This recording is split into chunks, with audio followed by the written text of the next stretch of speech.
Hello friends and all the students, welcome back to competition affairs. और आज का session है वो होने वाला है मई के जितने भी करंट अफेयर्स के क्वेश्चन बाकी रह गए थे इंपॉर्टेंट, उनको पूरा करने का। पार्ट 1 में हमने 50 क्वेश्चन करे थे और सारे के सारे इंपॉर्टेंट थे। जिन्होंने नहीं देखा है वो जाकर देख सकते हैं, लिंक डिस्क्रिप्शन में दे दिया जाएगा। और पार्ट 2 जो ये है इसमें 45 क्वेश्चन है और सारे के सारे इंपॉर्टेंट हैं ये भी, तो स्किप ना करें क्वेश्चन। और इस पार्ट में हमने जितनी भी बुक्स रिलीज हुई हैं इस मंथ में, मई मंथ में, विद ऑथर्स मेंशन कर दी है, ठीक है। और जितने भी डेज हैं और थीम्स हैं उनकी इन दोनों पार्ट्स में कवर हो गया, ठीक है। तो बढ़ते हैं आज के पहले प्रश्न की ओर और जल्दी से इस पार्ट को खत्म करते हैं। इसके बाद हम सीधे मिलेंगे जून के करंट अफेयर्स के जितने भी इंपॉर्टेंट क्वेश्चन होंगे उनमें। तो आज का पहला प्रश्न है, recently the national anti terrorism day was observed on dash में। तो एक राष्ट्रीय दिवस मनाया जाता है आतंकवाद के खिलाफ, कब मनाया जाता है ये बताना है। तो नेशनल एंटी टेररिज्म डे मनाते हैं हम 21 मई को, ठीक है जी, 21 मई को मनाते हैं। और ये हम मनाते हैं किस दिन पे? राजीव गांधी जी की बरसी पर, death anniversary of Rajiv Gandhi ji. कौन थे राजीव गांधी जी? बहुत कॉमन क्वेश्चन जो इनके बारे में पूछा जाता है। तो राजीव गांधी थे 6th and youngest PM of India. सबसे कम उम्र के पीएम जो रहे हैं अभी तक भारत में राजीव गांधी जी हैं और 6th पीएम ये थे इंडिया में, ठीक। 6th PM. तो इनका कार्यकाल कब से कब तक रहा है? 1984 में ये पीएम बने थे और 89 तक इन्होंने अपना कार्यकाल पूरा किया, राइट। और अगर यंगेस्ट की बात करें तो ये सबसे कम उम्र के अगर बने थे पीएम तो ये किस उम्र में बने थे? At the age of 40 years. 40 साल के जब ये थे तब ये पीएम बन गए थे। इसके बाद आगे आते हैं, इनकी डेथ एनिवर्सरी की बात करें तो 1991 में एक आतंकवादी घटना के चलते या आतंकवादी घटना के थ्रू इनका जो है इनकी हत्या कर दी गई थी, ठीक। तो इन्हीं की बरसी मनाते हुए हम नेशनल एंटी टेररिज्म डे मनाते हैं, ठीक। एक मैसेज छोड़ते हैं सोसाइटी में कि इस तरह की गतिविधियां आगे ना हो, एक शांति का माहौल बना रहे, राइट। ये रहता है इस दिवस को मनाने का उद्देश्य, ठीक है जी। तो 21 मई नेशनल एंटी टेररिज्म डे मनाया जाता है भारत में। आगे बढ़ते हैं और ये कुछ और इंपॉर्टेंट डेज। अच्छा, 1 से 15 तक के जितने भी इंपॉर्टेंट डेज थे मई में विद थीम्स हमने पार्ट 1 में कवर कर लिए थे। ये कुछ बाकी के जो डेज हैं वो 18 मई इंटरनेशनल म्यूजियम डे, 31 मई वर्ल्ड नो टोबैको डे, और ये येलो हाईलाइटेड में इनकी थीम्स हैं। आप चाहो तो स्क्रीनशॉट ले लो या लिख लो। आगे बढ़ा जाए। ये हैं बुक्स, ठीक। इस मंथ में जितनी भी बुक्स रिलीज हुई हैं हाईलाइटेड हैं ये इनके ऑथर्स और ये हैं बुक्स के नेम।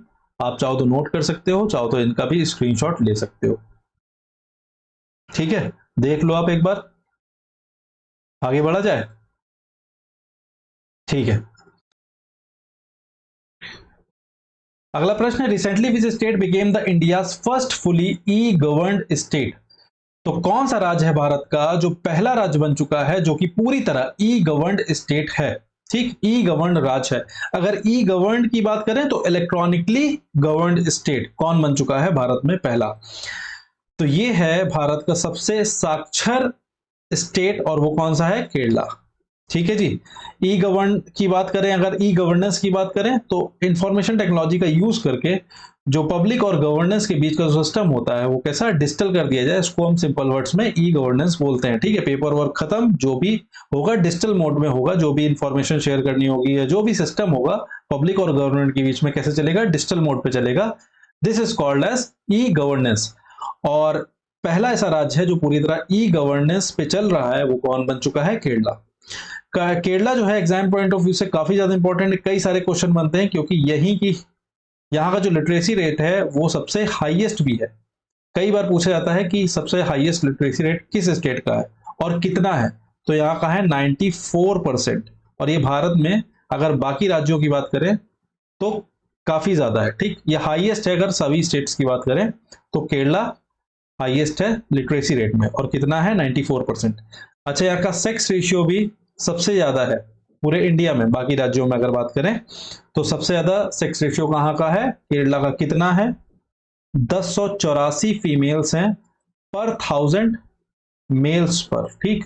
सेक्स रेशियो कैसे निकाला जाता है कि 1000 पुरुषों में जितनी महिलाएं होती हैं वही होता है सेक्स रेशियो, राइट। तो सबसे ज्यादा सेक्स रेशियो भी इसी का है। अच्छा, जनवरी या फेब में हमने पढ़ा था कि भारत का पहला डिस्ट्रिक्ट जो कि संविधान साक्षर हो गया है, ठीक, ये कॉन्स्टिट्यूशन लिटरेट है, भारत का पहला जिला वो कहां का है, वो भी केरला का ही है। तो फर्स्ट कॉन्स्टिट्यूशन लिटरेट डिस्ट्रिक्ट की बात हो रही है, ठीक, वो भी कहां का है, केरला का है। और वो कौन सा है, कोलम। कोलम डिस्ट्रिक्ट है जो भारत का पहला जिला है जो कि संविधान साक्षर है, ठीक, ये भी केरला को ही बिलोंग करता है। अच्छा, यहां का जो दो प्रश्न और हैं जो बहुत कॉमनली पूछे जाते हैं एग्जाम में, कि यहाँ का क्लासिकल डांस कौन सा है, या तो डांस का नाम दे देंगे या स्टेट का नाम दे देंगे, तो ऑप्शन में डांस पूछ लेंगे। तो यहाँ के दो क्लासिकल डांसेस हैं, कौन कौन से हैं, एक तो है कथकली, ठीक, ये याद रखना है, ठीक, कथकली हो गया। और दूसरा कौन सा है, मोहिनीअट्टम, ठीक। ये दो क्लासिकल डांस फॉर्म हैं केरला के जो डायरेक्ट पूछे जाते हैं एग्जाम में। अच्छा, के याद रखने के लिए के फॉर केरला और के फॉर कथकली। अब कोई कहेगा कि कथक अगर केवल आ गया तो उसमें कंफ्यूजन हो सकता है, तो जो कथक है वो होता है यूपी का, और कथकली कहाँ का है, केरला का, ठीक। मोहिनीअट्टम कहाँ का है, केरला का। तो ये दो डांस फॉर्म है, क्लासिकल डांस फॉर्म, जो कि केरला को बिलोंग करते हैं और अक्सर पूछे जाते हैं, ठीक। आगे बढ़ा जाए तो इंडिया का पहला ई गवर्न स्टेट जो है वो है केरला। आगे बढ़ते हैं। रिसेंटली इंडिया एंड डैश jointly launched 50 startups exchange programme. तो इंडिया ने अभी किसके साथ लॉन्च किया है 50 स्टार्टअप एक्सचेंज प्रोग्राम, किस देश के साथ। तो यहां पे आप फ्लैग से आराम से समझ सकते हो ये किसका फ्लैग है, किस कंट्री का फ्लैग है। तो ये है बांग्लादेश का फ्लैग, और बांग्लादेश ही वो देश है जो इंडिया के साथ सबसे लंबी बाउंड्री शेयर करता है, ठीक है। 496 किलोमीटर की बाउंड्री शेयर करता है, और ये लॉन्गेस्ट शेयर है अगर हम बाउंड्री की बात करें, ठीक, बॉर्डर की बात करें, तो ये सबसे लंबी बाउंड्री शेयर करता है हमारे भारत के साथ बांग्लादेश। कितनी शेयर करता है ये भी पूछा था डायरेक्टली, 4096 किलोमीटर की बॉर्डर शेयर करता है।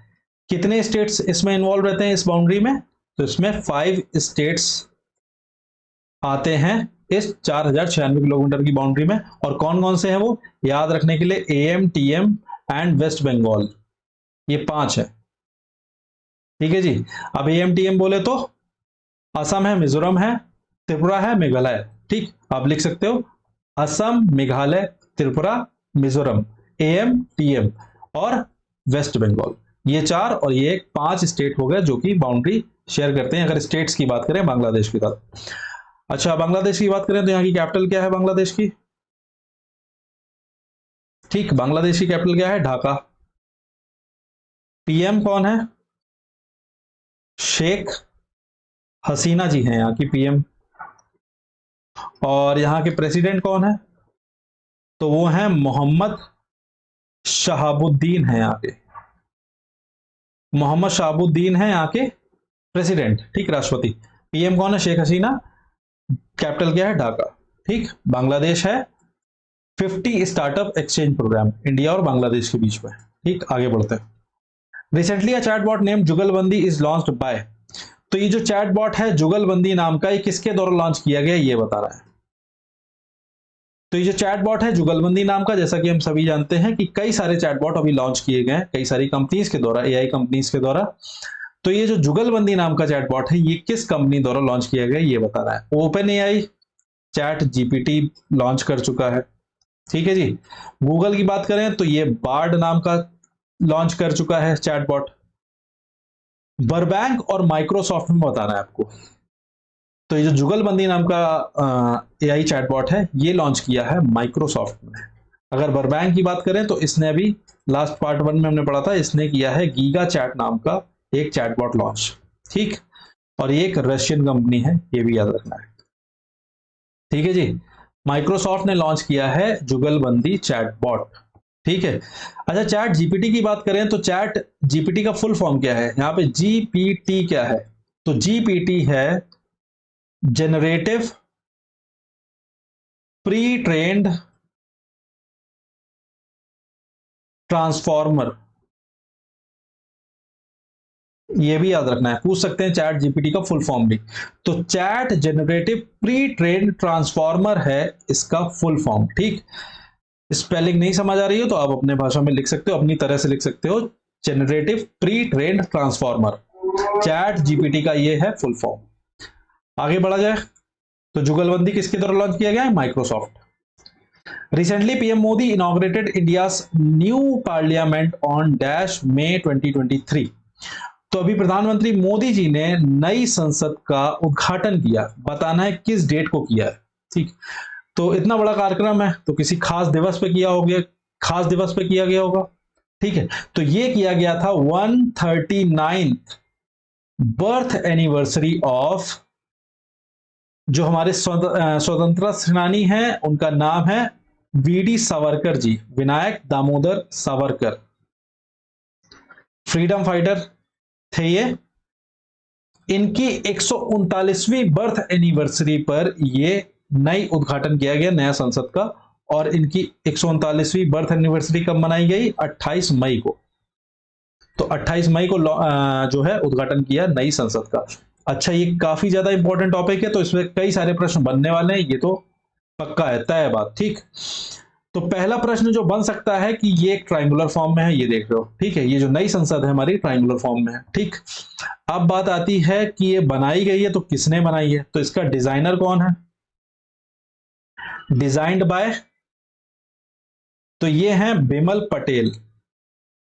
बिमल पटेल जी ने इसको डिजाइन करा है, हमारी जो नई संसद है। ठीक है जी, कितने रुपए में ये बनी है? दूसरा पॉइंट ये बन जाता है, कितने रुपए में बनी है? 971 करोड़ रुपए का ये डील था, ये प्रोजेक्ट था। ठीक, टाटा प्रोजेक्ट्स को ये दिया गया 971 करोड़ रुपए में ये फिक्स हुआ। ठीक, और क्या क्वेश्चन बन सकता है? इसी के उपलक्ष्य में 75 रुपए का क्वाइन भी लॉन्च किया गया।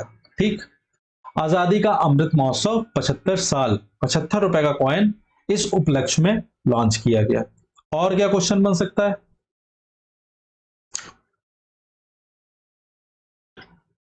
और कोई क्वेश्चन बन सकता है क्या? एक जो इंपॉर्टेंट टॉपिक बन रहा है वो है सेनगुल का। ठीक, उसको भी डिस्कस कर लेते हैं। तो ये सेनगुल जो है, ये आप देख पा रहे होगे, सेनगुल है क्या एक्चुअल में? सेंगुल एक, ये आप देख पा रहे होगे, ये है। ठीक है, ये एक गोल्डन स्टिक है, ये है सेंगुल। ठीक, गोल्डन स्टिक है, और ये सिंबल है किस चीज का? ये सेंगुल है, ये गोल्डन स्टिक है, किस चीज का सिंबल है? ट्रांसफर ऑफ पावर का। ठीक है, पावर को ट्रांसफर करने का है। ये ब्रिटिशर्स ने जवाहरलाल नेहरू जी को, जो कि हमारे पहले प्रधानमंत्री थे, जब 1947 में भारत आजाद हो रहा था, तब ब्रिटिशर्स ने पावर ट्रांसफर के रूप में प्रधानमंत्री जवाहरलाल नेहरू जी को ये स्टिक, गोल्डन स्टिक दी थी। ठीक है, सिंगल। और ये जो स्टिक है, इसकी जो लंबाई है तो ये है 5 फुट की, ये भी याद रखना है, ये पूछा जा सकता है। ठीक, और इसका जो हेड है, ये हेड किस फॉर्म में है? इस फॉर्म में, और ये बुल है हेड पे। ठीक, अब एक और प्रश्न उठता है, ये बुल किस लिए? तो ये जो स्टिक है, ऐसा माना जाता है, इतिहास हमारा बताता है ये चोला किंगडम में, चोला जो साम्राज्य था, उसमें ये प्रथा इस्तेमाल होती थी कि ये गोल्डन स्टिक दी जाती थी। इसी तरह की पावर ट्रांसफर जब की जाती थी, कोई गद्दी दूसरे को सौंपी जाती थी, तब पावर ट्रांसफर के रूप में ये दिया जाता था गोल्डन स्टिक। और ये माना जाता है कि ये जो बुल है, ये है नंदी। ठीक, चोला किंगडम की अगर बात करें तो ये बुल था नंदी, जो कि लॉर्ड शिवा का सेक्रेड बुल होता है। ठीक, और it is a symbol of justice, न्याय का ये प्रतीक माना जाता था, और चोला किंगडम में ये इस तरह की प्रथा करी जाती थी। ठीक है, पावर ऑफ ट्रांसफर के टाइम। ठीक, तो ये था सेंगुल का मतलब, जो भी जानकारी इंपॉर्टेंट पूछी जा सकती है। लेंथ याद रखना 5 फुट का है, और ये लोकसभा स्पीकर जो है उनके चेयर के बगल में रखा जाएगा। ठीक, अच्छा, अब पार्लियामेंट में रखा जा रहा है, नई पार्लियामेंट में। तो अभी तक कहां पे रखा हुआ था?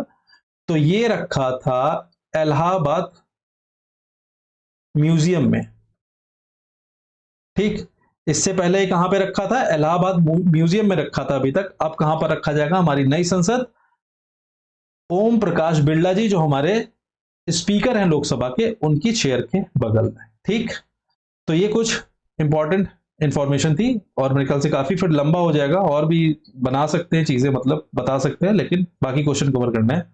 ठीक है, तो ये थी स्वेन गोल के बारे में जानकारी। आगे बढ़ते हैं। The 9th edition of 2023 FIFA women world cup, ये जो 9वां संस्करण है विमेन फीफा वर्ल्ड कप का, ये कहां पर होना है आयोजित, ये बताना है। तो ये होना कब है, ये जुलाई में होना है 2023 में। ठीक, और ये होगा कहां पे, अगर ऑप्शंस देखें तो ऑस्ट्रेलिया, बेल्जियम, न्यूजीलैंड, या फिर ए और सी दोनों। तो ये ऑस्ट्रेलिया और न्यूजीलैंड दोनों में होगा, तो both A and C option ठीक है। ठीक है, तो ये कहां पे होना है, ऑस्ट्रेलिया प्लस न्यूजीलैंड, याद रखना है, 2 प्लेसेस हैं। ठीक, और ये विमेन वर्ल्ड कप है। अच्छा, अगर 2026 की बात करें, 2026 फीफा मेंस वर्ल्ड कप की, तो ये कहां होना है भाई, ये होना है कनाडा, यूएस और मैक्सिको में। ये 3 प्लेसेस हैं जहां पर ये इवेंट होना है। ठीक है, ये भी याद रखना है। तो ये 9वां संस्करण है फीफा विमेन वर्ल्ड कप का, जो कि होगा ऑस्ट्रेलिया और न्यूजीलैंड। आगे बढ़ते हैं। Recently who is appointed as new cabinet minister for ministry of earth sciences, तो अभी कौन नियुक्त किया गया है नया कैबिनेट मंत्री, किस मंत्रालय का, अर्थ साइंसेस मंत्रालय का। ठीक, तो अर्थ साइंसेस के पहले जो मंत्री थे वो कौन थे, अगर आपको याद हो तो वो थे जितेंद्र सिंह, जो कि अब नहीं है। ठीक, क्योंकि नए बना दिए गए, तो वो नए मंत्री बनाए गए हैं जो कि पुराने कानून मंत्री थे। तो पहले कानून मंत्री कौन थे, किरण रिजिजू जी। ठीक है, तो इनको बना दिया गया है नया अर्थ साइंस मिनिस्टर। ठीक, ये है नए अर्थ साइंस मंत्रालय के मंत्री। अब ये तो चले गए इधर, तो लॉ मिनिस्ट्री कौन संभालेगा, तो ये अर्जुन राम मेघवाल जी बना दिए गए हैं न्यू लॉ मिनिस्टर, ये भी याद रखना है। ठीक, तो इसमें आपके 2 क्वेश्चन कवर हो गए हैं कि नए कानून मंत्री कौन बना दिए गए और नए अर्थ साइंस मिनिस्ट्री किसके हाथ में दे दी गई है, नए मंत्री कौन बना दिए गए अर्थ साइंस के। ठीक, दोनों याद रखने हैं, इंपॉर्टेंट है। आगे बढ़ते हैं। Recently, which country became the first in the world to enforce advisory on alcohol products? तो कौन सा देश बन चुका है विश्व का पहला, इसलिए इंपॉर्टेंट है, first in the world to enforce advisory on alcohol products. ठीक है, जो भी अल्कोहल प्रोडक्ट्स हैं उन पे एक हेल्थ एडवाइजरी, जैसे हम इंडिया में देखते हैं टोबैको प्रोडक्ट्स के ऊपर एक स्वास्थ्य चेतावनी जारी रहती है। ठीक है, तो लिखा भी रहता है tobacco is injurious to health, तो उसी तरह की एडवाइजरी अल्कोहल प्रोडक्ट्स में भी अब आएगी, और किस देश में आएगी पहली बार विश्व में, आयरलैंड में आएगी। ठीक, आयरलैंड की अगर बात करें तो इसकी कैपिटल पूछी जाती है, लेकिन रीजनिंग में पूछी जाती है एनालॉगी में। ठीक, तो इसकी कैपिटल क्या है, तो वो है Dublin. Dublin is the capital of Ireland. और अगर इसके कॉन्टिनेंट की बात करें तो ये एक यूरोपीय देश है। ठीक है, यूरोप कॉन्टिनेंट को बिलोंग करता है आयरलैंड। ठीक, पहला देश बन चुका है विश्व में जिसने अल्कोहल प्रोडक्ट्स पे हेल्थ एडवाइजरी जारी की है। आगे बढ़ा जाए। The 37th national games are scheduled to be held in, तो जो 37वें नेशनल गेम्स हैं ये कहां पर आयोजित होने वाले हैं ये बताना है। तो ये जो 37वें नेशनल गेम्स हैं ये होने वाले हैं गोवा में। ठीक, और गोवा में भी कहां पर, एट जीएमसी स्टेडियम। ठीक है, जीएमसी स्टेडियम भी कहां पर, बंबोलिम। ठीक, यह है प्लेस का नाम, सिटी का नाम, GMC stadium, Goa, 37th national game. अच्छा, यहां पर आप देख रहे होगे ये है traditional form of martial art जो कि पंजाब में खेला जाता है और इसका नाम है गतका। ठीक, और ये एक नया गेम है जो इस साल के या 37th नेशनल गेम्स में इंक्लूड किया जाएगा। ठीक, ये एक नया गेम इंक्लूड किया जाएगा गतका। ठीक, जो कि ट्रेडिशनल फॉर्म है मार्शल आर्ट का, पंजाब में इसको खेला जाता है। ठीक, तो ये भी पूछा जा सकता है कि कौन सा नया गेम इंक्लूड किया गया है 37th नेशनल गेम में, तो वो है गतका, ये याद रखना है। अच्छा, अगर नेशनल गेम्स की बात करें तो इसको आयोजित कौन कराता है। ठीक है, तो इसको आयोजित कराता है इंडियन ओलंपिक एसोसिएशन, IOA, ठीक। अगर इसका स्थापना की बात करें, एस्टेब्लिशमेंट कब हुआ था, तो IOA 3, ठीक, 3 का क्यूब 1927, ठीक। 1927 में इसका एस्टेब्लिशमेंट हुआ था, इंडियन ओलंपिक एसोसिएशन का। इसकी जो प्रेसिडेंट है वो कौन है, PT उषा जी है, ठीक है। और इसका हेडक्वार्टर कहां है, न्यू दिल्ली में। लिख दिया, ये लिख दें क्या ये भी, तो इसका हेडक्वार्टर कहां है, न्यू दिल्ली में। आगे बढ़े, ठीक है जी। तो इतनी चीजें याद रखनी है। Recently international super computing conference 2023 was held. अभी एक अंतरराष्ट्रीय सम्मेलन हुआ, किसको लेकर, सुपर कंप्यूटर्स को लेकर। वो कहां पर आयोजित हुआ ये बताना है। तो जो इंटरनेशनल सुपर कंप्यूटिंग कॉन्फ्रेंस है 2023 की, ये हुई है जर्मनी में, ठीक है जी। जर्मनी की कैपिटल क्या है, बर्लिन, ये भी याद रखना है। Berlin is the capital of Germany, ये कैपिटल है। अच्छा, और क्या पूछा सकता है, हाँ, इसी इवेंट में टॉप 500 सुपर कंप्यूटर्स की लिस्ट भी जारी की गई, ठीक है जी। और इसमें टॉप पे रहा है, फर्स्ट नंबर पे वो रहा है फ्रंटियर। फ्रंटियर नाम का सुपर कंप्यूटर जो कि यूएस का है, वो रहा है फर्स्ट नंबर पर। दूसरे नंबर पर रहा है फुगाकू, और ये कहां का है, जापान का, ठीक। ये भी याद रखना है। खुशी की बात यह है कि भारत का एक सुपर कंप्यूटर जिसका नाम है ऐरावत, इसने इस लिस्ट में 75th रैंक हासिल की है, ये भी याद रखना है।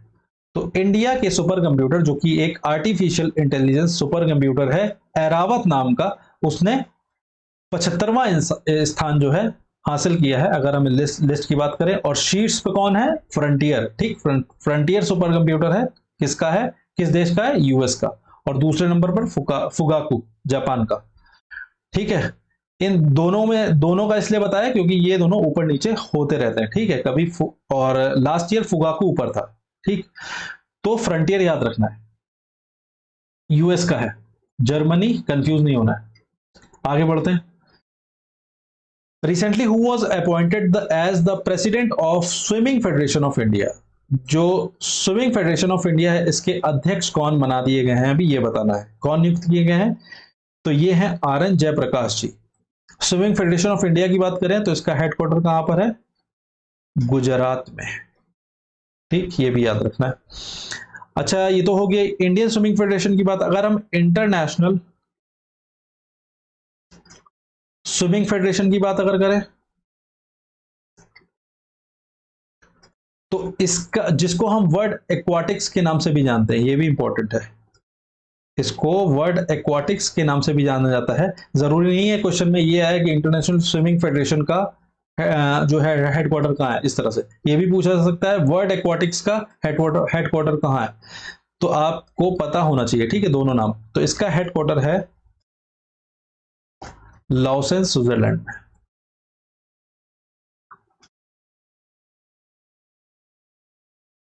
ठीक। लॉसेन स्विट्जरलैंड में है हेडक्वार्टर वर्ल्ड एक्वाटिक्स का या फिर इंटरनेशनल स्विमिंग फेडरेशन का, ठीक। बढ़ा जाए आगे। Recently the first urban climate film festival was held in. तो अभी पहला अर्बन क्लाइमेट फिल्म फेस्टिवल कहां पर आयोजित हुआ ये बताना है। तो ये हुआ है वेस्ट बंगाल में, अगर स्टेट की बात की जाए, और सिटी यहां का कौन है, कोलकाता है। तो ये जो पहला अर्बन क्लाइमेट फिल्म फेस्टिवल है कहां पर हुआ है, वेस्ट बंगाल, कोलकाता में। अच्छा, किस मिनिस्ट्री द्वारा इसको आयोजित किया गया है, तो ये है ministry of urban and housing affairs, जिसके मिनिस्टर कौन है, हरिदीप सिंह पुरी जी हैं, ये भी याद रखना है। हरदीप सिंह पुरी जी हैं minister of urban and housing, ठीक। याद रख सकते हैं, H for Hardeep and H for housing. आगे बढ़ते हैं। Recently who won the Italian open 2023। तो अभी टेनिस इवेंट है इटालियन ओपन, कौन जीता है 2023 का, ये है दोनों की तस्वीर। तो ये हैं दानिल मेवदेव और ये रशिया के खिलाड़ी हैं। मेन कैटेगरी में ये जीते हैं दानिल मेवदेव। अगर हम फीमेल कैटेगरी या विमेन कैटेगरी की बात करें तो विमेन कैटेगरी की जो सिंगल्स में विजेता है वो हैं एलिना रायबकीना। ठीक है, ये है एलिना रायबकीना और ये किस कंट्री को बिलोंग करती है? कजाकिस्तान को। ये भी याद रखना है। ठीक, एलिना रायबकीना है विमेन कैटेगरी में और ये किस कंट्री को बिलोंग करती है? कजाकिस्तान को। दानिल मेवदेव हैं मेन कैटेगरी में विजेता और ये रशिया को बिलोंग करती है। आगे बढ़ा जाए। Recently who won the Monaco grand prix 2023? तो अभी किसने जीता था मोनाको ग्रैंड प्रिक्स 2023? ये जो टाइटल है F1 रेसिंग का, ये किसने जीता है? तो भूख बहुत ज्यादा लगी थी तो मोनाको बिस्किट खा गए हैं मैक्सिमम क्वांटिटी में मैक्स वर्स्टैपन। ठीक, इनको आप पहचान गए होंगे, अच्छी तरह तस्वीर से भी जानते होंगे, जो पिछले सेशन दे चुके हैं। काफी बार इनका नाम आ चुका है, काफी बार इनकी तस्वीर दिख भी चुकी है हमारे पिछले सेशंस में। ठीक, तो ये है मैक्स वर्स्टैपन, बेल्जियम के रेसर हैं ये और रेडबुल टीम की तरफ से खेलते हैं। ठीक है, आगे बढ़ा जाए। Recently who became the new CM of Karnataka? तो नए सीएम कौन बना दिए गए हैं कर्नाटक के? अभी विधानसभा इलेक्शंस हुए कर्नाटक में और यहाँ पे चेंजमेंट हुआ है और यहाँ के जो नए सीएम बन चुके हैं वो कौन है ये बताना है। तो पुराने कौन थे? बसवराज बोम्मई जी। अब ये नहीं रहे, कंफ्यूजन में मत रहिएगा। अब बन चुके हैं नए सिद्धारमैया जी। ठीक, और ये किस पार्टी को बिलोंग करते हैं? आईएनसी को, इंडियन नेशनल कांग्रेस को। ये किसको बिलोंग करते थे? बीजेपी को। ठीक, तो चेंजमेंट यही है और ये ऐसे याद रखना है। अच्छा, कर्नाटक की बात करें तो यहाँ के गवर्नर कौन है कर्नाटक के? गवर्नर हैं थावरचंद गहलोत जी। ये भी याद रखना। ठीक, आगे बढ़े। Recently the first Vande Bharat express train of north east was flagged off in. ठीक, तो भारत की नहीं पूछी जा रही है, नॉर्थ ईस्ट की पहली वंदे भारत ट्रेन कहां पर चलाई गई ये बताना है। अब नॉर्थ ईस्ट में कितने स्टेट्स आते हैं पहले तो ये याद रखना है। शायद हमने मार्च के पार्ट 2 में ये डिस्कस किया था कि नॉर्थ के कितने स्टेट्स हैं मैप के थ्रू। ठीक, तो मतलब इन शॉर्ट एक्सप्लेनेशन था, अब बार बार उसको थोड़ा बाकी क्वेश्चन भी कवर करने हैं। तो 8 स्टेट्स हमने बताए थे उस समय भी, तो उन 8 स्टेट्स में से कोई एक स्टेट होगा। नॉर्थ ईस्ट की जो पहली वंदे भारत एक्सप्रेस है वो कहां चलाई गई है? वो चलाई गई है असम में। ठीक है जी, और इसको फ्लैग ऑफ किया है किसने? पीएम मोदी जी ने। ठीक, अच्छा, पहली वंदे भारत कब चलाई थी? First Vande Bharat of India की बात अगर करें तो ये चलाई गई थी 2019 में और उस समय इसको ट्रेन 18 के नाम से भी जाना जाता था भाई। ठीक, याद रखना है। अच्छा, इसका मैन्युफैक्चर कौन करता है ट्रेन 18 को, या फिर वंदे भारत एक्सप्रेस है ये कौन मैन्युफैक्चर करता है? तो वो करता है इंटीग्रल कोच फैक्ट्री, आईसीएफ लिख देते हैं, इंटीग्रल कोच फैक्ट्री। ठीक है जी, और ये कहां पर बेस्ड है? चेन्नई, तमिलनाडु। ठीक, तो इंटीग्रल कोच फैक्ट्री है, ये बनाती है वंदे भारत एक्सप्रेस। ठीक, मैन्युफैक्चरिंग की अगर बात करें। ठीक है, और नॉर्थ ईस्ट की पहली वंदे भारत कहां पर चली है? असम में चली है। आगे बढ़ते हैं। Recently the 57th Jnanpith award was awarded to. तो 57वां ज्ञानपीठ अवार्ड किसको अभी सम्मानित किया गया है ये बताना है। तो हम सभी जानते हैं कि ज्ञानपीठ अवार्ड जो है हमारा ओल्डेस्ट एंड हाईएस्ट, सबसे पुराना और सबसे उच्च सम्मान है अगर हम साहित्य की बात करें। ठीक है, किससे संबंधित है? लिटरेचर से। अच्छा, हम देख रहे हैं इस बार क्वेश्चंस में कैश प्राइस भी पूछे गए हैं, तो इसके लिए कैश प्राइस कितना मिलता है? इसका कैश प्राइस कितना है? कैश अवार्ड की बात करें इस ज्ञानपीठ अवार्ड की तो वो मिलता है 11 लाख रुपीस। ठीक, 11 लाख रुपए मिलते हैं, और ये 11 लाख रुपए किसको मिले हैं? दामोदर माउजू को। ठीक, किस लिए मिले हैं, किस साहित्य के लिए मिले हैं? तो इनका जो नॉवेल है कार्मेलिन नाम का, उसके लिए इनको ये ज्ञानपीठ अवार्ड मिला है 57th। ठीक, कहां को बिलोंग करते हैं? ये गोवा को बिलोंग करते हैं, ये भी याद रखना है, गोवा को बिलोंग करते हैं ये दामोदर मौजू। कार्मेलिन नॉवेल के लिए मिला है, इसके लिए इनको साहित्य अकादमी अवार्ड भी मिल चुका है। ठीक, ये भी याद रखना है। ठीक है, 57th ज्ञानपीठ अवार्ड किसको मिला है? दामोदर मौजू, गोवा को बिलोंग करते हैं, फॉर द नॉवेल कार्मेलिन। आगे बढ़ते हैं। Recently, a military exercise named Sudarshan शक्ति 2023 was held in। एक सैन्य अभ्यास जिसका नाम है सुदर्शन शक्ति कहां पर आयोजित हुआ है, ये बताना है। ऑप्शन है Rajasthan, Punjab, both A and B, Uttarakhand. किसी एक में हुआ है या दो स्टेट में हुआ है?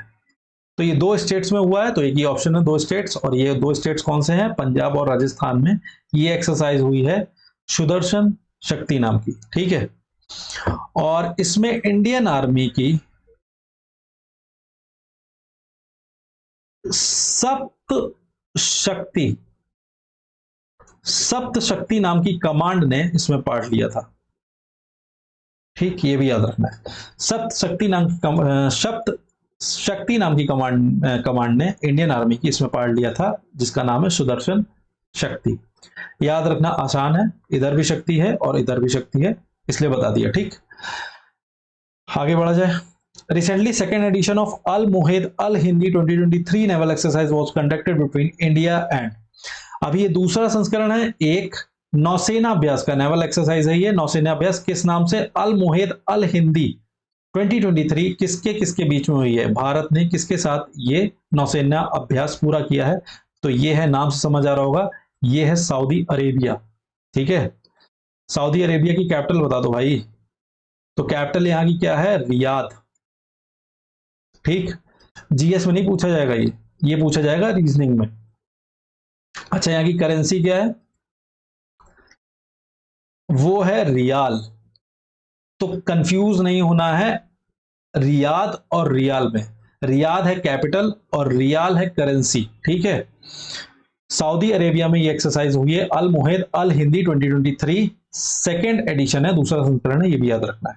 आगे बढ़ते हैं। Recently, the 76th Cannes film festival 2023 was held in। अभी 76वां संस्करण था कांस फिल्म फेस्टिवल का, बताना है कहां पर ये आयोजित हुआ। तो ये जो कांस फिल्म फेस्टिवल है कहां पर होते हैं भैया? फ्रांस में होते हैं। ठीक, और इस पूरे फेस्टिवल का जो सबसे बड़ा प्राइज रहता है या जो सम्मान रहता है या अवार्ड रहता है, उसका नाम है, फ्रेंच में इसको क्या प्रोनाउंस करेंगे मुझे नहीं पता, लेकिन पाम दी ओर इसको इंग्लिश में पढ़ सकते हैं। ये अवार्ड किसको मिला है ये बताना है। तो ये मिला है एनाटॉमी ऑफ अ फॉल, ये एक मूवी का नाम है। ठीक, ये ऐसे ही याद रखना है। क्वेश्चन पूछा सकता है किस मूवी को पाम दी ओर अवार्ड मिला है, इस तरह से भी। तो इस मूवी का नाम भी याद रखना है, एनाटॉमी ऑफ अ फॉल। ठीक है जी, आगे बढ़ते हैं। तो ये फ्रांस में हुआ है कांस फिल्म फेस्टिवल। आगे बढ़ते हैं।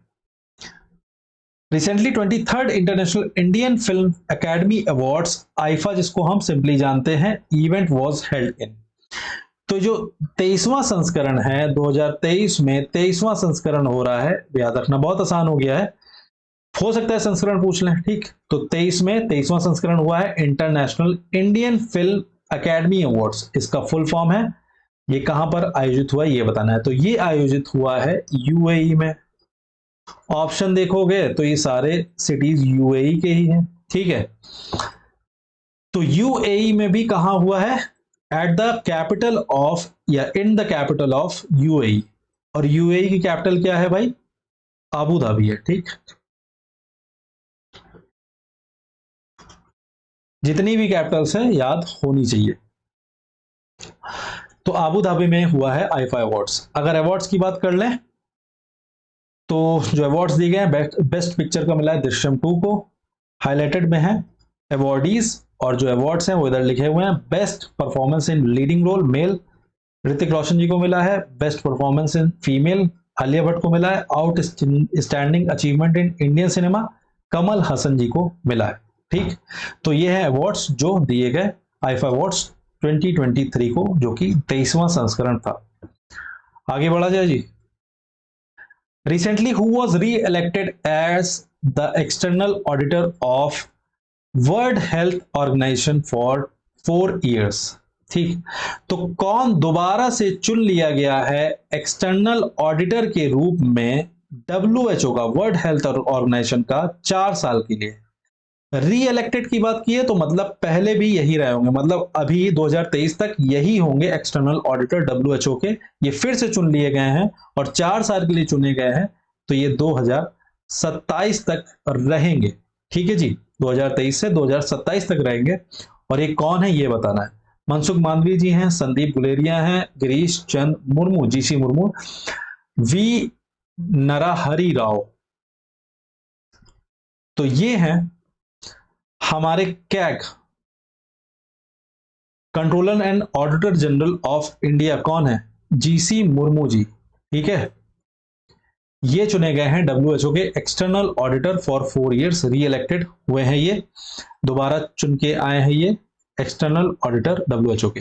कैग की बात करें, बहुत कॉमन क्वेश्चन पूछा जाता है, किस आर्टिकल में जो है कैग कवर होता है, तो आर्टिकल 148 में कैग की जानकारी है। ठीक है, controller and auditor general of India. ठीक, अच्छा WHO की बात करें तो WHO का एस्टैब्लिशमेंट कब हुआ था? 1948 में हुआ था इसका एस्टैब्लिशमेंट। अगर इसके DG की बात करें तो वो है टेड्रोस एडहनम, WHO के DG, डायरेक्टरेट जनरल। अच्छा, हेडक्वार्टर कहाँ है इसका? Geneva, Switzerland. ठीक, WHO का हेडक्वार्टर कहाँ है? जेनेवा, स्विट्जरलैंड में। ठीक है, एक क्वेश्चन और पूछा जा सकता है, ये जो री-इलेक्शन हुआ है, ये world health assembly 76th world health assembly हुई थी, विश्व स्वास्थ्य सम्मेलन हुआ था, 76वां संस्करण था। मैं बोल रहा हूं, आप सुन लो या लिख लो, 76वां वर्ल्ड हेल्थ असेंबली हुआ था जेनेवा में, वहां पे ये इलेक्शंस में ये दोबारा चुने गए हैं। ठीक है, आगे बढ़े। जीसी मुर्मू है आंसर इसका। आगे बढ़ते हैं। Recently who became the smile ambassador of Maharashtra. तो कौन बना दिए गए हैं smile ambassador of Maharashtra state के? महाराष्ट्र स्टेट द्वारा किसको बना दिया गया है स्माइल एम्बेसडर? तो ये है, नाम से तस्वीर से आपको आराम से, मतलब कोई भी गेस लगाने की जरूरत ही नहीं है। ये है सचिन तेंदुलकर, जिनको बनाया गया है स्माइल एम्बेसडर ऑफ महाराष्ट्र। ठीक, और अच्छा एक क्वेश्चन और याद आ रहा है मुझे, फ्रेंडशिप एम्बेसडर भी बनाया गया था अभी किसी को। फ्रेंडशिप एम्बेसडर किसको बनाया गया था? स्विट्जरलैंड का, ऑफ स्विट्जरलैंड। तो ये बनाए गए थे नीरज चोपड़ा जी, ये भी याद रखना है। ठीक, पूछ सकते हैं ये भी। ठीक है जी, फ्रेंडशिप एम्बेसडर बनाए गए थे नीरज चोपड़ा जी, स्माइल एम्बेसडर बना दिए गए हैं महाराष्ट्र की तरफ से सचिन तेंदुलकर जी। सीएम कौन है महाराष्ट्र के? एकनाथ शिंदे जी है। ठीक है, आगे बढ़ा जाए। Recently which country one the कावा विमेन्स चैलेंज कप? ठीक, तो ये कावा विमेन्स चैलेंज कप है, और ये बता दें कि ये एक वॉलीबॉल इवेंट हुआ था। बताना है कहां पर आयोजित हुआ था। यहां पे आपको साफ दिख रहा होगा, नेपाल में हुआ है ये इवेंट। इवेंट कहां हुआ है ये पूछा गया है। ठीक है, विनर कौन रहा है इसका? तो इसके जो विनर हैं, हमारे लिए खुशी की बात है कि इसके विनर है इंडिया। इस इवेंट की विनर कौन है? इंडिया। वॉलीबॉल में कितने प्लेयर्स एक टीम में खेलते हैं? 6 प्लेयर्स खेलते हैं वॉलीबॉल में। ठीक है, ये याद रखना है, 6 प्लेयर्स खेलते हैं वॉलीबॉल में, 6 प्लेयर्स। ठीक, और इंडिया जीता है वर्सेस कजाकिस्तान। इस इवेंट को हुआ कहां पर है? नेपाल में, काठमांडू में। ठीक, ये भी याद रखना है, काठमांडू में ये इवेंट हुआ था, कावा विमेंस चैलेंज कप, जो कि एक वॉलीबॉल इवेंट है। कहां पर हुआ है? नेपाल में। जीता कौन है? इंडिया जीता है। ठीक, हमारा भारत विजेता रहा। आगे बढ़ते हैं। Recently India's first polarimetry mission named XPoSat was launched by. तो भारत का पहला पोलैरिमेट्री मिशन है, ठीक है जी, और जिसका नाम रखा गया है एक्सपोसैट। बताना है किसके द्वारा लॉन्च किया गया है। भारत का है, नाम से भी समझ आ रहा होगा, तस्वीर से समझ आ रहा होगा कि स्पेस मिशन है, या स्पेस मिशन किसके द्वारा लॉन्च किया जाएगा फिर, तो ये है इसरो। भारत का पहला है, वर्ल्ड का दूसरा है क्या एक्चुअली में ये, तो इसका फुल फॉर्म है एक्सरे पोलैरीमीटर सैटेलाइट। ये भी पूछ सकते हैं फुल फॉर्म भी, ठीक है जी। तो ये जो मिशन का नाम है एक्सपोसैट, इसका फुल फॉर्म क्या है, एक्सरे पोलैरीमीटर सैटेलाइट। किस लिए लॉन्च किया गया है, इसमें इस पे देखेंगे कि कोई सोर्स है क्या एक्सरे का, ये ठीक है। इसरो हमारा ये खोज करना चाहता है कि स्पेस में एक्सरे का कोई सोर्स है या नहीं है, ठीक। नासा इससे पहले ट्राई कर चुका है ये मिशन। तो ये वर्ल्ड का दूसरा पोलैरीमेट्री मिशन है, और भारत का पहला पोलैरीमेट्री मिशन है जो कि इसरो द्वारा लॉन्च किया गया। कंफ्यूज होने की जरूरत बिल्कुल भी नहीं है, ठीक। इसरो की अगर बात करें तो इसका एस्टैब्लिशमेंट कब हुआ था, 1969 में, ठीक है। और इसके हेड कौन है, एस सोमनाथ जी हैं, एस सोमनाथ जी इसके हेड। अच्छा, इसका हेडक्वार्टर कहां है, तो ये है बेंगलुरु में, ठीक है जी, याद रखिएगा जो बताया। आगे बढ़ते हैं। Recently who became the India's representative to international civil aviation organization, ठीक है। तो भारत का प्रतिनिधि कौन करने वाला है इंटरनेशनल सिविल एविएशन ऑर्गेनाइजेशन में, संगठन में, इस संगठन में कौन करेगा भारत का प्रतिनिधित्व, ऑप्शन से बताना है आपको, ठीक। अंशुमान त्यागी, रतन टाटा, मुकेश अंबानी, अंशु माली त्यागी, ठीक। तो इसका आंसर है, भारत का प्रतिनिधि करेंगे अंशु माली जी, ठीक है, रस्तोगी जी, अंशु माली रस्तोगी जी, इंटरनेशनल सिविल एविएशन ऑर्गेनाइजेशन में, जिसका हेडक्वार्टर कहां पर है, मॉन्ट्रियल कनाडा में। ये भी याद रखना है, ठीक। मॉन्ट्रियल कनाडा में headquarter international civil aviation organization का, ठीक है जी। अच्छा, अगर सिविल एविएशन मिनिस्ट्री की बात करें अपने भारत में, तो सिविल एविएशन किसके अंडर में आता है, कौन है इसका कैबिनेट मिनिस्टर कौन है, तो सिविल एविएशन जो मिनिस्ट्री है वो किसके अंडर में आती है, ज्योतिरादित्य सिंधिया जी, ठीक। इनके पास एक और मिनिस्ट्री है, अगर आपको पता हो तो इनके पास स्टील मिनिस्ट्री भी है, मिनिस्ट्री ऑफ स्टील, ये भी याद रखना है, ठीक। राइटिंग यार थोड़ा इग्नोर करना, ठीक। Ministry of steel Jyotiraditya Scindia के पास है, और सिविल एविएशन भी किसके अंडर में, ज्योतिरादित्य सिंधिया जी के अंडर। आगे बढ़ा जाए। अंशु माली है आंसर, प्रतिनिधित्व करेंगे ये भारत का इंटरनेशनल सिविल एविएशन ऑर्गेनाइजेशन में। आगे बढ़ते हैं। Recently a convention named Homoeocon 2023 was inaugurated in. अभी एक सम्मेलन हुआ है, किस नाम से, होम्योकॉन नाम से। बताना है कहां पर इसका उद्घाटन हुआ है, तो इसका उद्घाटन हुआ है winter capital of Uttarakhand. Uttarakhand की विंटर कैपिटल क्या है, उत्तराखंड तो मैंने आंसर ही बता दिया। स्टेट्स की अगर बात करें, अगर सिटी की बात पूछा है तो कौन सा है, देहरादून। इसको बताने का मतलब बस इतना था कि अगर आपसे क्वेश्चन में ये पूछ लिया जाए कि विंटर कैपिटल ऑफ उत्तराखंड क्या है, तो आपको बताना है देहरादून है, ठीक। तो आंसर इसका क्या है, स्टेट की अगर बात करें तो उत्तराखंड में ये होम्योकॉन नाम का सम्मेलन जो है आयोजित किया गया था। किसको लेकर था, होम्योपैथी को लेकर था, नाम में ही इसके छुपा हुआ है। तो ये किसको लेकर था, होम्योपैथी को लेकर। एक मंत्रालय बनाया गया था होम्योपैथी को लेकर अपने भारत में भी, वो था आयुष मंत्रालय। आयुष मंत्रालय की अगर बात करें तो ए फॉर आयुर्वेदा, ठीक। Y for yoga, U for यूनानी और S फॉर सिद्धा और H फॉर था होम्योपैथी। अभी जो मंत्रालय था, ये जो मंत्रालय है मतलब ये किसके अंडर में, इसके मिनिस्टर कौन है, सर्बानंद सोनोवाल जी है, ये भी याद रखना है। ठीक, ये हमने लास्ट में पढ़ा भी था, इससे ज्यादा नहीं बताएंगे। एक मिनिस्ट्री और भी इनके नाम पे थी, वो हमने लास्ट वीडियो में पढ़ा था, वो आपने पढ़ा होगा तो आपको मालूम होगा। ठीक, होम्योकॉन नाम की ये जो है सम्मेलन कहां हुआ है, उत्तराखंड में। आगे बढ़ा जाए। Recently who won the 27th La Liga title, तो ये जो 27th ला लिगा टाइटल है, फुटबॉल इवेंट है ये, और ये स्पेनिश फुटबॉल इवेंट है। ठीक है, स्पेन में ये फुटबॉल इवेंट होता है और वहां के फुटबॉल क्लब्स इसमें पार्टिसिपेट करते हैं।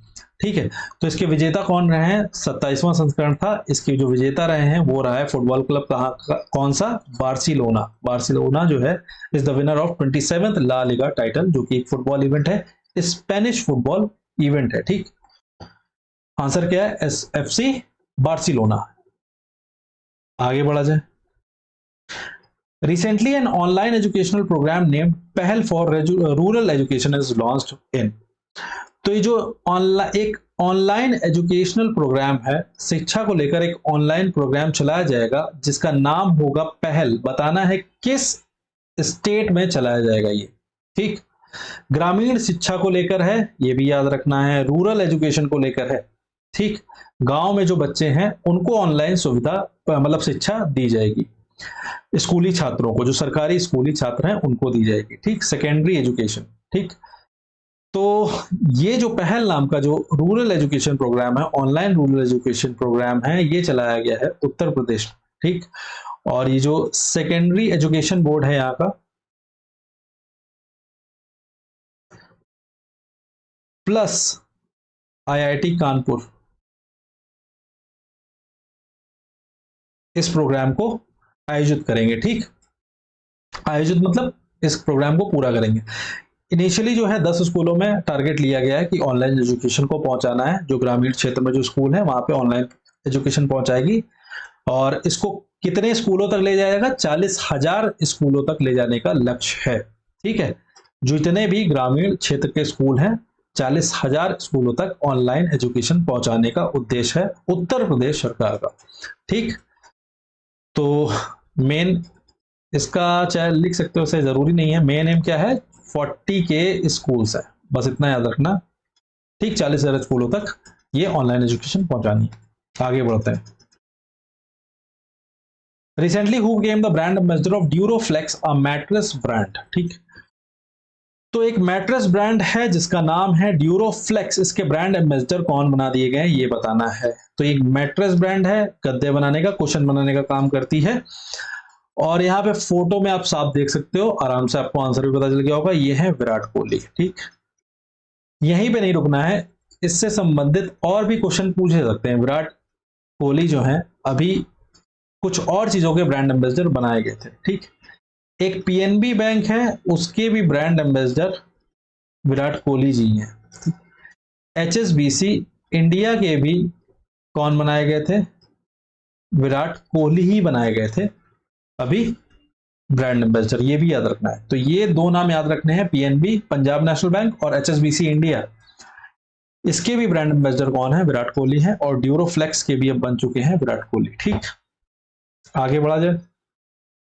Recently who became the deputy chief of air staff, तो कौन बन चुका है अभी डिप्टी चीफ, अगर हम एयर स्टाफ की बात करें तो चीफ कौन है एयर स्टाफ के, पहले तो ये बताओ। तो चीफ है विवेक राम चौधरी जी, ये तो चीफ हो गए। ठीक, पूछा गया है डिप्टी चीफ, तो डिप्टी चीफ बनाए गए हैं आशुतोष दीक्षित जी। ठीक है, ये याद रखना है, इंपॉर्टेंट है। ठीक, और चीफ कौन है, Vivek Ram Chaudhari ji, deputy chief of air staff Ashutosh Dixit. आगे बढ़ा। Recently the Asia's first subsea research laboratory is inaugurated in, तो ये एशिया की पहली सब सी रिसर्च लैबोरेटरी है, बताना इसका उद्घाटन कहां पर हुआ है। ठीक है, तो सब सी रिसर्च करी जाएगी। अब समुद्र में रिसर्च करेंगे और ये जो लेबोरेटरी है ये कहां पर, एशिया की पहली है, और कहां पर इसको इनॉग्रेट किया है, कहां पर इसका उद्घाटन हुआ है, ये हुआ है पुणे में। ठीक है जी, Pune Maharashtra.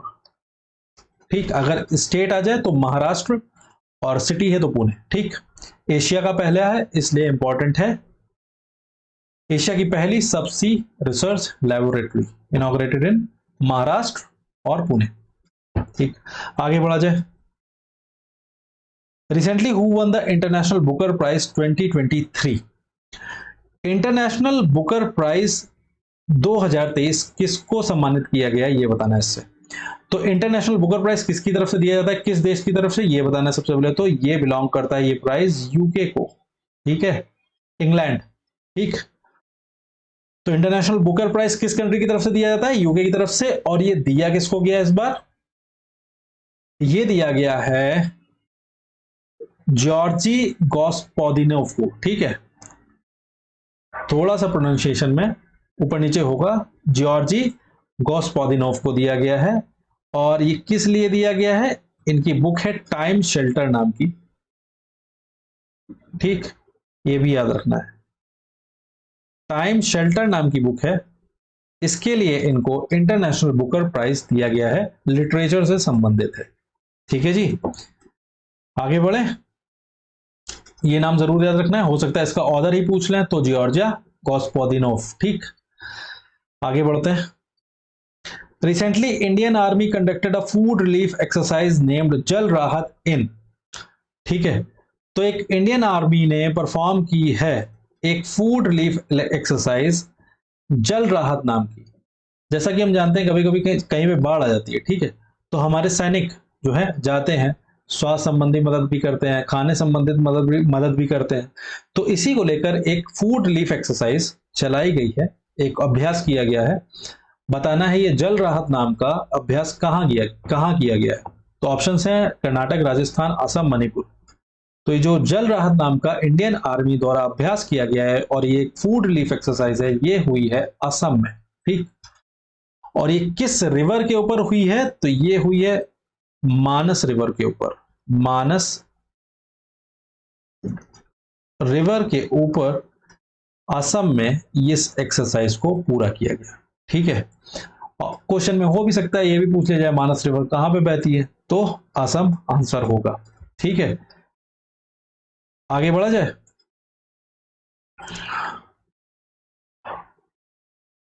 Recently who was honoured with Francis highest civilian award? इसको फ्रेंच में किस प्रकार पढ़ेंगे इतना आइडिया नहीं मुझे, लेकिन शिवेलियर दी ला लेजेंड दी ऑनर किसको दिया गया है, जो कि फ्रांस का उच्च सम्मान है अगर हम नागरिक सम्मान की बात करते हैं। ठीक है, फ्रांस का सबसे उच्च नागरिक सम्मान है जिसका नाम है शिवेलियर दी ला लेजेंड दी ऑनर। ये किसको मिला है ये बताना है। तो ये मिला है टाटा सन्स के चेयरपर्सन को और वो हैं एन चंद्रशेखरन जी। ठीक है, ये है इनकी तस्वीर। ये नवाजे गए हैं फ्रांस के हाईएस्ट सिविलियन अवार्ड से जिसका नाम है शिवेलियर दी ला लेजेंड दी ऑनर। ठीक है, एन चंद्रशेखरन याद रखना है। आगे बढ़ते हैं। Recently who was honoured with the Fiji and Papua Guinea's highest honour order of Logohu? ठीक है, तो ये जो फिजी है और ये पापुआ गिनीज, यहां पे जो सर्वोच्च सम्मान है जिसका नाम है ऑर्डर ऑफ लोगोहू, इससे किसको सम्मानित किया गया है ये बताना है। ठीक है, तो किशिदा फुमियो कहां को बिलोंग करते हैं, ये जापान। ठीक, और मोदी जी तो हमारे भारत के हैं, Xi Jinping China, Vladimir Putin Russia. Answer क्या होगा इसका, ये ऑर्डर ऑफ लोगोहू जो है ये दिया गया है हमारे भारत के प्रधानमंत्री मोदी जी को। ठीक है, तो नरेंद्र मोदी है इसका correct answer. Order of लोगोहू award किसको मिला है, हमारे भारत के प्रधानमंत्री मोदी जी को। ठीक, इससे सम्मानित किया गया इनको, इसका नाम याद रखना है। और ये कहां का है, फिजी और पापुआ गिनीज का। ठीक, आगे बढ़ते हैं। Recently international museum expo was held in. तो अभी इंटरनेशनल म्यूजियम एक्सपो जो है कहां पर लगाई गई ये बताना है। ठीक है, 2023 की।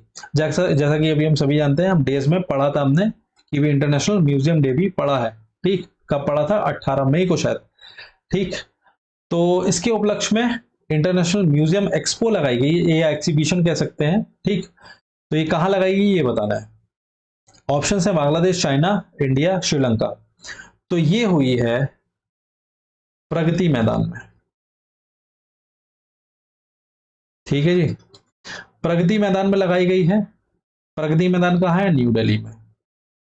और न्यू दिल्ली कहाँ है भैया? इंडिया में। ठीक है, तो इंटरनेशनल म्यूजियम एक्सपो कहाँ लगी है 2023 की, कहां पर आयोजित हुई है? इंडिया में, याद रखना है ऐसी।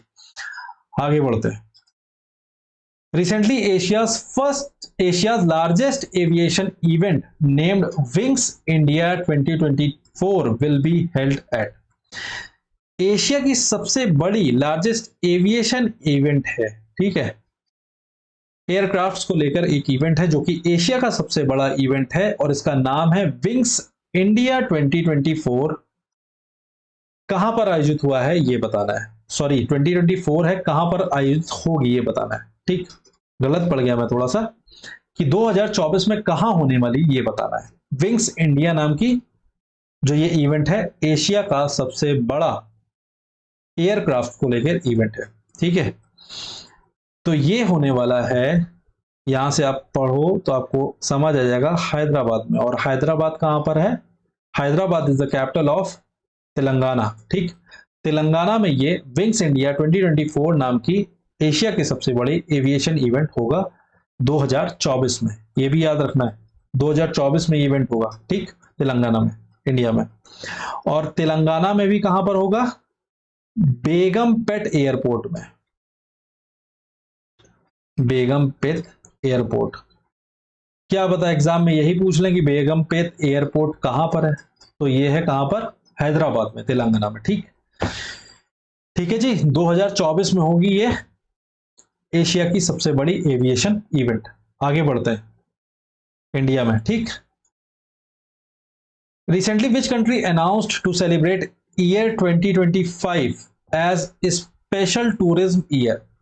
तो कौन सा देश है 2025 को, जो साल है, जो ईयर 2025 है, उसको स्पेशल टूरिज्म ईयर के रूप में मनाएगी, ये बताना है।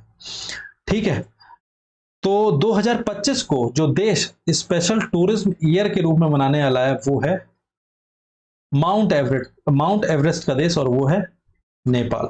ठीक है, इसको याद रखना है, नेबरिंग कंट्री है, पूछा जा सकता है। ठीक, 2025 को स्पेशल टूरिज्म ईयर के रूप में कौन मनाएगा? नेपाल बनाएगा। ठीक है, आगे बढ़ते हैं। Recently the south Asian youth table tennis championship was held in. ठीक है, तो अभी ये south Asian youth table tennis championship है, ये कहां पर आयोजित हुई है ये बताना है। ठीक है, तो ये है ईटानगर में आयोजित हुई है।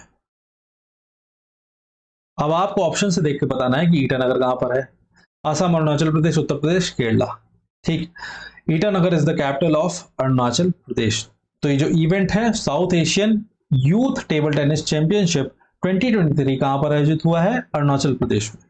ठीक, अरुणाचल प्रदेश में भी कहां पर? यहाँ की कैपिटल ईटानगर में। आगे बढ़ते हैं। Recently which country became the largest car exporter in the world. तो कौन सा देश बन चुका है सबसे ज्यादा कार एक्सपोर्ट करने वाला देश? ठीक, ठीक है, कार एक्सपोर्ट करने की बात हो रही है, ऑटो मार्केट की बात, मैन्युफैक्चरिंग की बात नहीं हो रही है। ठीक, तो कार एक्सपोर्ट करने वाला, जो सबसे ज्यादा एक्सपोर्ट करने वाला देश है वो बन चुका है चाइना, और इसने जापान को पीछे छोड़ा है। एक और इंपॉर्टेंट चीज है जो क्वेश्चन पूछा जा सकता है कि लार्जेस्ट ऑटो मार्केट जहां पे सबसे ज्यादा कार सेल होती, कौन सा कंट्री है ये बताना है। ठीक है, तो जापान वहां पर तीसरे नंबर पे था और उसको हमारे भारत ने पीछे छोड़ दिया था, इसलिए इंपॉर्टेंट है। जनवरी में हमने ये पढ़ा था और फिर से रिकॉल कर दे रहे हैं कि लार्जेस्ट ऑटो मार्केट कौन बन, मतलब तीसरा लार्जेस्ट ऑटो मार्केट हमारा इंडिया बन गया था। ठीक, तो पहला लार्जेस्ट ऑटो मार्केट अगर बात करें तो चाइना ही है, दूसरा यूएस है, तीसरा हमारा इंडिया बन चुका था उस समय जनवरी 2023 में, जापान को पीछे छोड़ के। और एक्सपोर्ट के मामले में अब चाइना ने पीछे छोड़ दिया है जापान को, ठीक। और ओवरऑल अगर ऑटो मार्केट की बात करें तो चाइना सबसे ऊपर है, दूसरे नंबर पर यूएस है, तीसरे नंबर पे हमारा भारत है, ठीक है। अब एक्सपोर्ट में भी चाइना ऊपर आ गया है अगर हम कार एक्सपोर्ट की बात करते हैं, ठीक है। आगे बढ़ते हैं। Recently who became the new president of Nigeria. तो नाइजीरिया के नए प्रेसिडेंट कौन बना दिए गए हैं ये बताना है। राष्ट्रपति कौन बने हैं नाइजीरिया के नए? तो ये बने हैं बोला तिनुबू, ठीक है। ये बने हैं नाइजीरिया के नए राष्ट्रपति, ठीक। नाइजीरिया की बात करें तो नाइजीरिया एक अफ्रीकन कंट्री है, ठीक। अफ्रीका कॉन्टिनेंट को बिलोंग करता है नाइजीरिया। हो सकता है कॉन्टिनेंट पूछ लें, रीजनिंग में तो इस तरह के क्वेश्चन पूछे जाते हैं, इसलिए मैं बता देता हूं, ठीक है, ताकि रिकॉल होता रहे, ठीक है। तो नए नाइजीरिया के प्रेसिडेंट कौन है? बोला तिनुबू। और ये आज का लास्ट प्रश्न था। इसी के साथ अब हम मिलेंगे जून के करंट अफेयर्स में, और आशा करता हूं आपको सेशन अच्छा लगा होगा और यूजफुल भी रहा होगा। तो इसको रिवाइज करते रहना आप, और जल्दी मिलते हैं जून के सेशन में। तब तक के लिए तैयारी आप रखो, एग्जाम नजदीक आने वाला है बहुत ही जल्दी। तो अब मेरे ख्याल से आपको स्पीड बढ़ा देनी चाहिए, जल्दी जल्दी रिवीजन में रखिए सारी चीजें, ठीक है। ऑल द बेस्ट, मिलते हैं नेक्स्ट वीडियो में जून के।